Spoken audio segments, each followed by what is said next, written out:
আমরা এই প্রজন্ম এবং সকলেই ফিরআউন এবং নমরুদের ইতিহাস কোরআন থেকে বিভিন্ন ইতিহাসের বই থেকে পড়েছি। আমরা কিছুটা উপলব্ধি করার চেষ্টা করতাম যে ফিরআউন নমরুদরা কতটা কঠোর ছিল, কতটা কঠিন ছিল, কতটা নির্মম ছিল। পৃথিবীর ইতিহাসে যুগে যুগে অনেক গণহত্যা, নারকীয় হত্যাকাণ্ড, নির্মমতার, নিষ্ঠুরতার ইতিহাস আমরা পড়েছি, জেনেছি। কিন্তু আমরা আমাদের এই বয়সে, আমাদের এই প্রজন্মের মধ্য দিয়ে আমরা দেখেছি যে খুনি হাসিনা কতটা নির্মম হতে পারে, কতটা নিষ্ঠুর হতে পারে।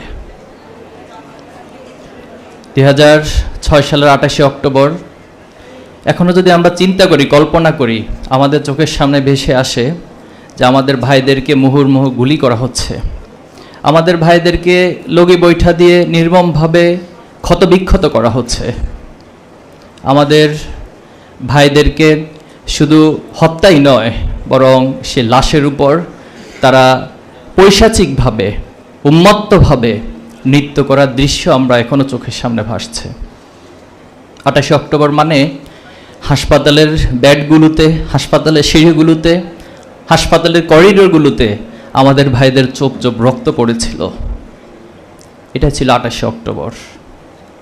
সে 28শে অক্টোবরের উপর ভিত্তি করে খুনি হাসিনা 1/11 নামক যে বাংলাদেশের জন্য কালো অধ্যায় সেটি রচনা করেছিল এবং বাংলাদেশে আলটিমেটলি একটি ফ্যাসিবাদী রাষ্ট্রে এবং ফ্যাসিবাদী অকার্যকর রাষ্ট্রে পরিণত করার জন্য নীল নকশা এঁকেছিল।